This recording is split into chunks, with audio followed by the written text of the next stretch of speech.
Vintage gear that you, this guy, and sometimes me can actually afford. Yeah. Stay tuned.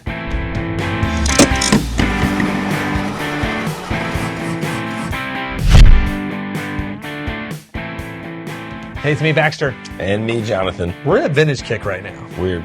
It's just like it's sort of we're talking about. We're having a little fun with it.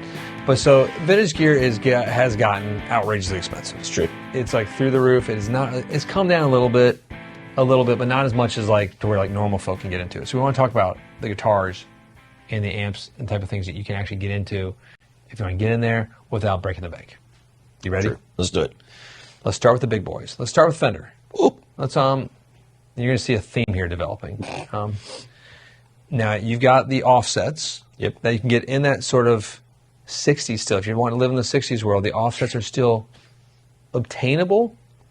Especially late 60s are still obtainable. Some like the offset, like the Mustangs, Right. The Duosonics from earlier, the Jaguars. I feel like the Jazz Masters are getting. Jazz Masters are tough. It's kind of that ship might have sailed unless you're really, Unless you're in a motorboat, you can catch them.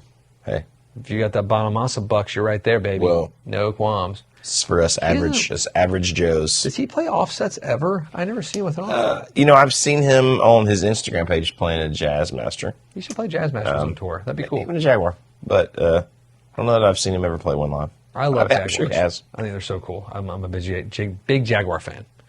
The Jaguar. One of my secret sleepers is the Johnny Marr Jaguar by Fender. It is one of very my good. favorites. Doesn't have all the weird switching. It's easy. Toggle switch, done. Anyway, so that's your first Barry. Now stay with Fender for a minute.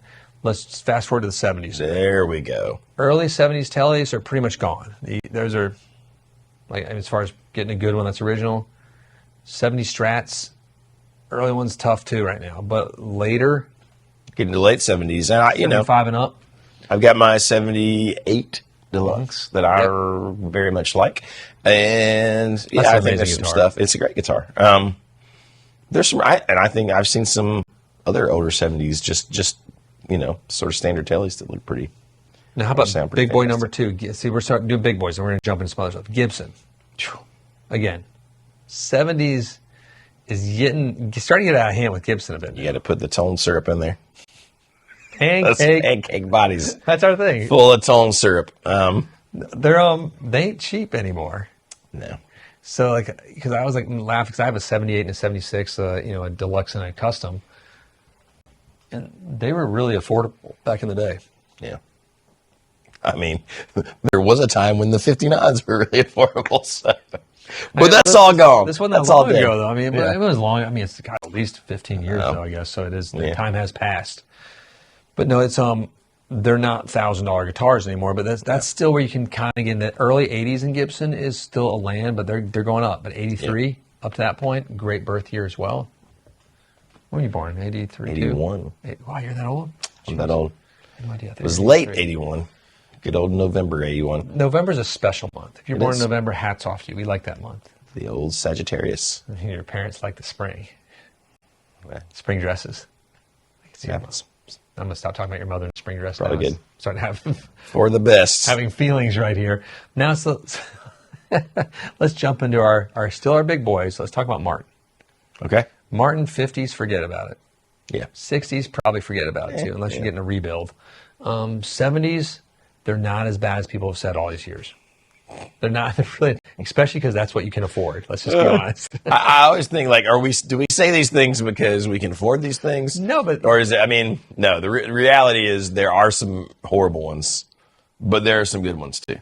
one of the best vintage Martins I've ever played was a 1975 D35. There you go. It was unbelievable. It had a K&K passive pickup in it. I played so many shows with it. I sold it to a gentleman after one of the shows. It's a big show. It was a big cedar, but it was awesome. One of my favorite vintage guitars. I play it, and it's the ones that everyone sort of poo-poos upon. Yeah. So I like that guitar. So don't frown upon that guitar. 70s are sometimes okay. Obviously, anything after the 70s, Martin's affordable. Like 80s, you can get in there because sometimes you're getting in there at prices less than a new guitar for what has now become a vintage guitar. Because anything in the early 80s is now vintage. Weird. I still don't think of it as vintage. I really don't. I mean, for me, if it was 80s or a new guitar, I think the new guitars are so good. It'd be hard to That would be hard pressed. choose the 80s for me. Unless you really want to like some of the, we have one that's like a 79 or an 81. I can't remember. That's a D18. That's awesome in our shop right now. It's awesome. It's all checked up. It looks not beat up at all, just checked. And that's Awesome. it's we talked about it in our other vintage video. That's where it comes down to: are you collecting this because you want a certain year, or you just want something old, or are you going to play it? Because if you're going to play it, it's case by case, right? You gotta play it and say, okay, is this better than the guitar? Or, I don't know. But yeah, if you're in that hybrid where you just like the idea of some old wood, Let's do it. Let's The old wood. Let's like daddy. So many things I want to say right now, but I'm not going to do it. We're going to keep it good. Jumping keep it ship. happy. You can't stay with the big boys all the time. Yeah. Now you got these little things called Silvertones. What? They're really cool.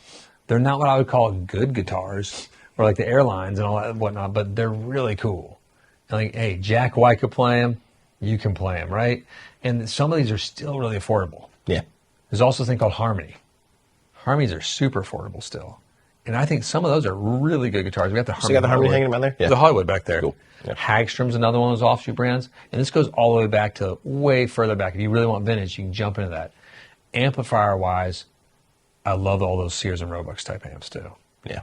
I mean, there's so many cool old amplifiers that aren't Fender that have a thing. They sound, a certain way. And I say magnetone, magnetone, and magnetone. yeah, well, The old magnetones are affordable still for some weird they reason. really are.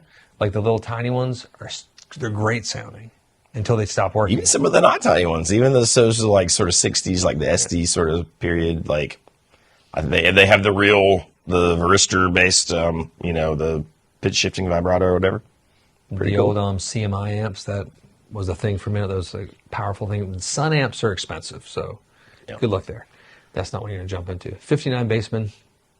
A little trickier. Well, that's like now. It's funny, like, because I remember, like, when I saw the first one hit 10,000, I was like, "That's insane." Man, I remember that too. I remember seeing the first one that I thought, holy, yeah. $10,000, Jesus! Like nothing's now. It's a new amp can cost that. Because when I saw that, I was playing the reissue, and I was like, let me just peek and see how it goes. Oh, It can't be that much better. I'll just keep my new one. It's a solid pine cap. The sad part, it is that much better. If you play like a real 59 one, it's frustrating. Like, because we have vintage like Supers and Tremoluxes and Vibroluxes and all sorts of things. Unfortunately, Vibroverbs, all that junk, the vintage ones are really good. The ones that we keep. Yeah, because there's some bad ones too. I've played really bad vintage amps. I've never played I haven't played enough of the old basements to know. But I've never played a bad old basement. Because they keep them away from folks like us. That's true. I'm going to get to play one here in a few weeks. Ooh, where? When I go to Nashville. Because an acquaintance of ours. I like this. I know you're talking Dare about. say a friend. I know you're talking A about. friend of ours has I have to an say. amazing looking one, but I've not gotten to play it. I'm going to go play it. Doggy, you're a jealous boy. Get some pictures of Yeah, it. sure I will. Of you playing it or something. Not God, you. it Just looks the so amp. cool. God, it looks cool. Does it have all beat up and worn out? Oh, it looks I like when they've been amazing. water stained and a little bit later. It's pretty amazing.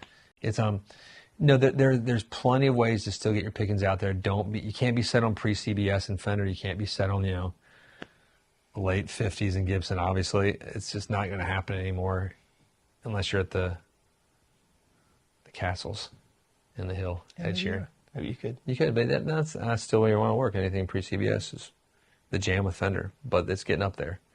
So I think that's a good little sort of starter to it. But we want to leave a lot of open space here because I can't wait to see what you guys write and share as far as with anybody reading this, like on some other great brands to sort of get into. Yeah. They're really affordable, even way outside of the major manufacturers that we deal with.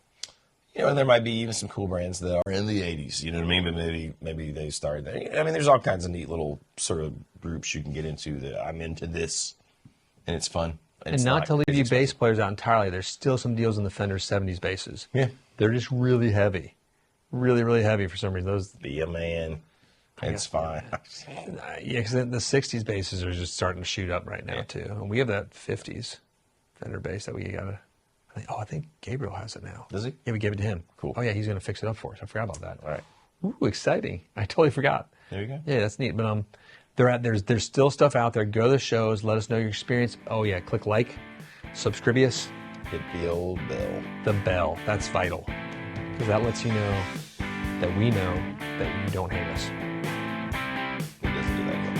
Thanks for joining us. See you guys soon. Peace be with you.